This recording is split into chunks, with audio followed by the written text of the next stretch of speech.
Hey guys, what is up. शायद आप अच्छे होंगे। तो जैसे कि हमने प्रीवियस लेक्चर में बात किए थे एप्लीकेशन ऑफ डिटर्मिनेंट, जिसमें हम पढ़ रहे थे solving of system of linear equation, जिसमें हम पार्ट 1 और पार्ट 2 किए थे। आइए इस लेक्चर में उससे आगे बढ़ते हैं। तो विदाउट टाइम वेस्टिंग किए हुए चलिए इस लेक्चर को शुरू करते हैं। तो इस लेक्चर में हम पढ़ेंगे एप्लीकेशन ऑफ डिटर्मिनेंट में ही उससे आगे की, that is area of triangle पढ़ेंगे इस लेक्चर में। तो एप्लीकेशन ऑफ डिटर्मिनेंट का ही जो नेक्स्ट पार्ट है एप्लीकेशन ऑफ डिटर्मिनेंट, ओके, जिसमें अभी हम जो पढ़ने जा रहे हैं क्या पढ़ेंगे, एरिया ऑफ ट्रायंगल पढ़ेंगे। एरिया ऑफ ट्रायंगल पढ़ेंगे। एरिया ऑफ ट्रायंगल मतलब आपको एरिया ट्रायंगल का निकालना है डिटर्मिनेंट की मदद से। तो कैसे फाइंड आउट करेंगे? तो पहला जो तरीका है, फर्स्ट जो वे है, यदि आपको पॉइंट दिया रहे, मान लो कि ए बी सी एक ट्रायंगल है जिसमें ए का पॉइंट x1 y1 है, ठीक है, बी का जो पॉइंट है x2 y2 है, एंड सी का जो पॉइंट है वो है x3 y3 है। ओके, तो एरिया ऑफ ट्रायंगल डेल्टा से यदि शो करें तो दिस इज इक्वल टू होता है 1/2 determinant of x1 y1 1, x2 y2 1, x3 y3 1, और ये हमेशा पॉजिटिव होगा, इसलिए यहाँ पे हम मॉडुलस लगा देते हैं। ओके, मॉड लगा दिए, क्योंकि एरिया कभी भी नेगेटिव नहीं होता है। ओके, और this is equal to 1/2 mod बड़ी ब्रैकेट x1। इसी को यदि एक्सपेंड करेंगे, और ये आप पिछले क्लास में पढ़े होंगे, मतलब जैसे 10th में जब एरिया ऑफ ट्रायंगल निकाले होंगे तो इस फार्मूला अभी जो लिख रहे हैं उसका यूज़ वहाँ पे किए होंगे। तो इसको याद रखने का भी सिंपल तरीका है, यदि x1 को हम पकड़े तो यहाँ y2 पे चले जाएंगे, y2 माइनस y3। ओके, इस तरह x2 पे आए तो क्या करेंगे, x2 पे आए तो y3 को पकड़ेंगे, तो y3 माइनस क्या आएंगे y1। ओके, और जब x3 पे गए तो क्या करेंगे, x3 पे गए तो y1 पे आ जाएंगे, तो y1 minus what y2। Simple सा है, ठीक है। और ये किस में होगा, ये मॉड में होगा। ऐसा क्यों होगा, ऐसा इसलिए होगा क्योंकि एरिया नेवर भी निगेटिव, एरिया नेवर भी निगेटिव, इसलिए हमने यहाँ पे मॉड लगा दी। ओके, तो ये हो गया।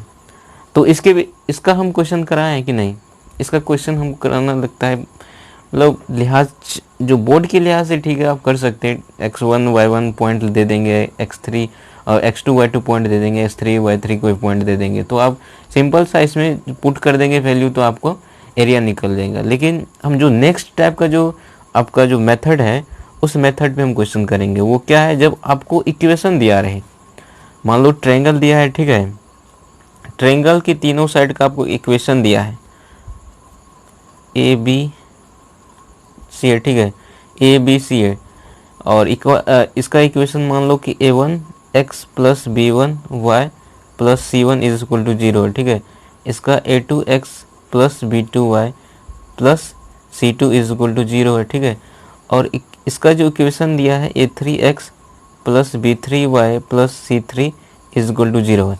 मतलब तीनों साइड का इक्वेशन दिया है, तब आपको पूछ रहा है इसका एरिया निकालो।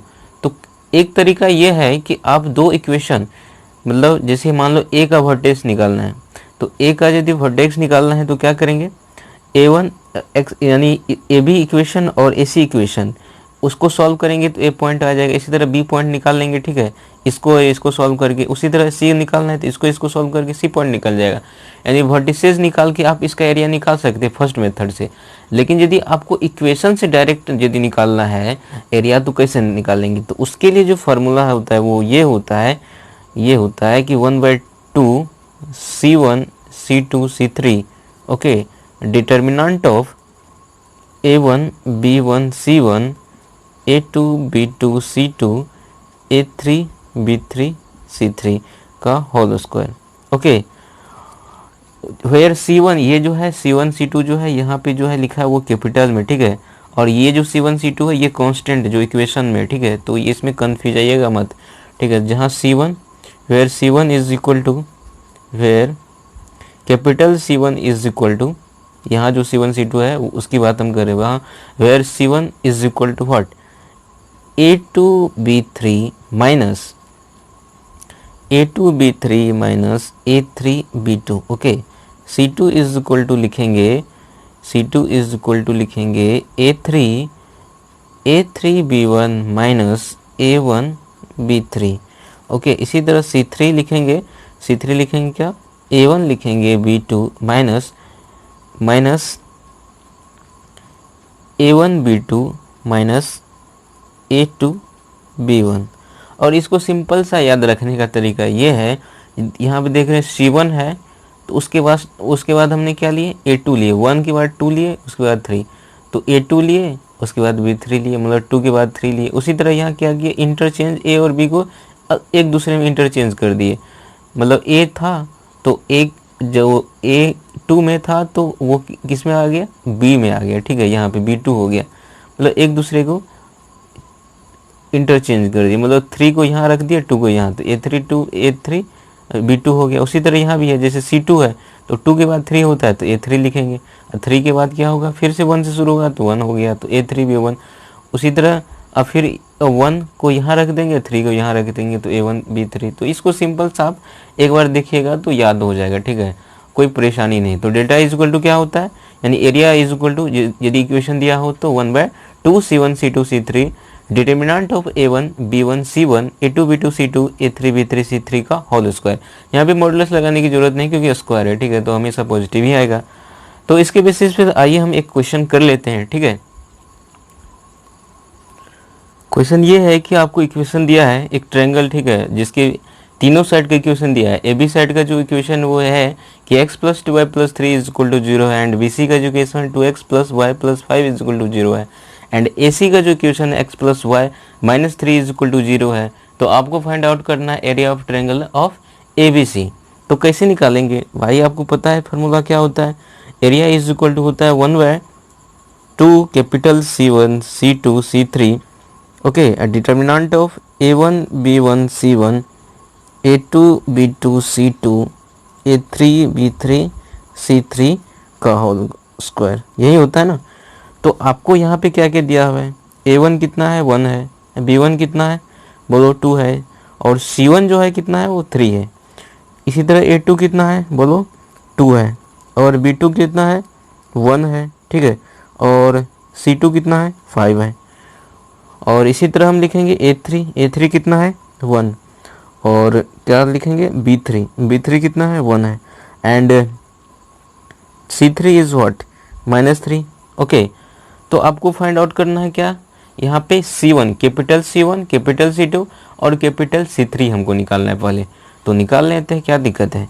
तो C1 इज इक्वल टू क्या होता है, अभी हमने पढ़े थे C1 is equal to A2B3 minus 3 2 1 को एक दूसरे में चेंज कर देंगे, तो यहाँ पे क्या लिखेंगे, यहाँ पे लिखेंगे A3B2। तो this is equal to A2 कितना भाई, A2 2 है, अब B3 कितना है बोलो, B3 जो है B3 1 है, माइनस A3 कितना है, A3 जो है 1 है, अब B2 कितना है 1 है, तो this is equal to 2 - 1, this is 1, okay. इसी तरह C2 निकालेंगे, तो C2 क्या होगा बोलो, C2 जो होगा वो होगा A3, उसके बाद B1 -1 को इधर कर देंगे, 3 को इधर कर देंगे, तो कितना हो जाएगा A1 हो जाएगा, उसके बाद कितना होगा A1 हो जाएगा और B3 हो जाएगा, ओके। तो इस तरह से हो गया। तो A3 कितना है, A3 है आपको 1, और B1 कितना है 1, माइनस A1 कितना है 1, और B3 कितना है 1, दिस इज 0, ओके। तो this is 0, this create a difficult, okay. तो थोड़ा इसमें इक्वेशन हम कुछ मतलब करेक्शन करते, ओके। सॉरी, यहाँ पे जो B1 है, B1 तो आपको 2 है ना, तो 2 लिखेंगे, तो 1 × 2 माइनस 1 × 1, तो A1 1 है और B3 जो 1 है, तो this is equal to not is equal to 0, this is 1, okay. इसी तरह C3 निकालेंगे, तो C3 क्या हो जाएगा, C3 A1 B2 माइनस क्या होगा A2 B1 है, तो this is equal to what, A1 कितना है, A1 1 है, B2 कितना है 2 है, माइनस A2 कितना है, A2 तो 2 है, B1 कितना है, B1 आपको A2 2 है, B1 2 है, this is 1 2 minus 4, 2 minus 4 minus 2, तो आपको C1 C2 C3 निकल गया। तो आपको तो सब कुछ पता है, तो एरिया जो होगा that is delta is equal to 1/2 C1 C2, C1 मतलब 1 इंटू 1 इंटू माइनस 2 और determinant of what, determinant of A1 B1 C1 and A2 B2 C2 and A3 B3 C3 का होल स्क्वायर। तो 1 2 3 2 1 5 1 1 minus 3 का whole square, यही आपका area होगा, ठीक है। और this is equal to 2 into minus 2 that is 1/-4। आप इसको क्या कर सकते हैं, एक्सपेंड कर सकते हैं, तो करते हैं फर्स्ट रो के अलोंग इसको एक्सपेंड कर देते हैं। तो 1 इंटू व्हाट, -3 -5, ओके। और फिर क्या हो जाएगा, -2 -6 -5, ओके, प्लस 3 इंटू 2 -1 का होल स्क्वायर, और दिस इज इक्वल टू -1/4। देखो -3 -5 -8 -6 -5 -11, अब -2 से मल्टीप्लाई करने के बाद 22 और 3 इंटू 1 दैट इज 3 का होल स्क्वायर, और दिस इज इक्वल टू -1/4। बताओ कितना होगा, 25 -8 25 -8 दैट इज 17, तो 17 का होल स्क्वायर होगा ये ना। तो -8 -5 17, ओके। तो this is equal to what, और यहाँ पे आपको जो है निगेटिव दिख रहा है, ठीक है, -1/4। और आपको निगेटिव कभी एरिया होता है कि नहीं, कभी भी एरिया निगेटिव नहीं हो सकता है, ठीक है। तो ये हमेशा इसको मॉड के फॉर्म में ही लिखें, एरिया कभी भी निगेटिव नहीं होगा, ठीक है। तो 1/4 और 17 का स्क्वायर दैट इज 289, तो this is equal to 289/4 square unit, okay. तो ये आपको एरिया निकल गया, ठीक है। तो आइए एक नेक्स्ट क्वेश्चन लेते हैं। आपको क्वेश्चन जो दिया है वो ये है कि the area of a triangle with vertices -30 30 and 0k is 9 square units, then the value of k will be. तो ये सिंपल सा क्वेश्चन है, ठीक है, कोई मतलब कठिन क्वेश्चन नहीं है, फिर भी हम कर देते हैं क्योंकि बोर्ड का भी बच्चा होगा, ओके। तो आपको जो है वर्टिसेस दिया हुआ ट्रायंगल का, सपोज कीजिए ट्रायंगल जो है इस तरह से है, और ये डायग्राम बनाना भी ज़रूरी नहीं है, ठीक है, हमको डायरेक्ट निकाल सकते हैं, लेकिन हम उसे लिख देते हैं -30 30, ओके। और ये है 0 के, आपको के का वैल्यू फाइंड आउट करना है। आपको स्क्वायर क्या कहते हैं, एरिया भी दिया हुआ है। तो एरिया ऑफ ट्रायंगल जो होता है वो क्या होता है, एरिया ऑफ ट्रायंगल होता है 1/2 mod of what, mod of x1 y1 1 x2 y2 1 x3 y3 1, okay. तो यहाँ पे x1 क्या है, x1 है -3, y1 0 है 1 3 0 1 0 के 1 का mod, this is equal to 9 square unit, okay. और चूँकि दूसरे साइड जो हमको पॉजिटिव दिया हुआ है, ठीक है, और फिर भी हम आगे करते हैं, देख रहे हैं क्या होता है। 1/2, तो इसको एक्सपेंड थोड़ा कर लीजिए, क्या होगा, नहीं तो आप क्या कीजिए, थोड़ा हम ऑपरेशन लगा के इसको आसान, डिटर्मिनेंट को आसान करते हैं। तो R1 में R2 को ऐड कर दीजिए, 0 हो जाएगा, 0 2 हो जाएगा, ये 3 और ये 0 और 1 0 के 1, ओके, दिस इज 9।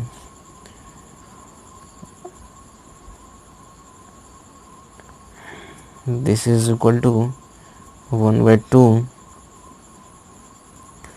और 1/2 मॉड ऑफ, अब इसको एक्सपेंड कर देते हैं, ठीक है। फर्स्ट जो कॉलम उसके अलोंग इसको एक्सपेंड कर देते हैं, तो क्या होगा, -3 इंटू 1 0 इंटू 1 दैट इज़ 0, उसके बाद 2 इंटू के माइनस 2k, और तो बाकी तो ख़त्म ही होगा। ओके दिस इज़ 9, और 2 से मल्टीप्लाई कीजिए तो उधर 18 हो जाएगा, और -3 into -2k that is +6k +6k, this is equal to 18। Okay, तो 6k यदि करेंगे तो इस तरह से बाहर निकलेगा तो क्या होगा, ±6k होगा, ठीक है।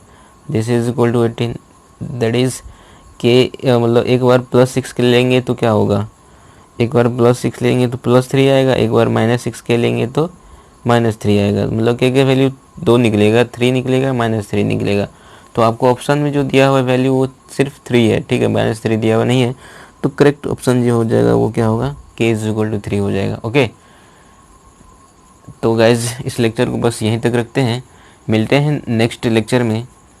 और यदि आप हमारे चैनल पर नए हैं तो प्लीज़ हमारे चैनल को सब्सक्राइब कीजिए, वीडियो अच्छा लगे तो लाइक कीजिए, अपने दोस्तों के साथ शेयर कीजिए, क्योंकि हम इसी तरह के वीडियो लगातार आप लोगों तक प्रोवाइड करते रहते हैं। और बस इसी के साथ हम लेते हैं अलविदा। Thank you very much.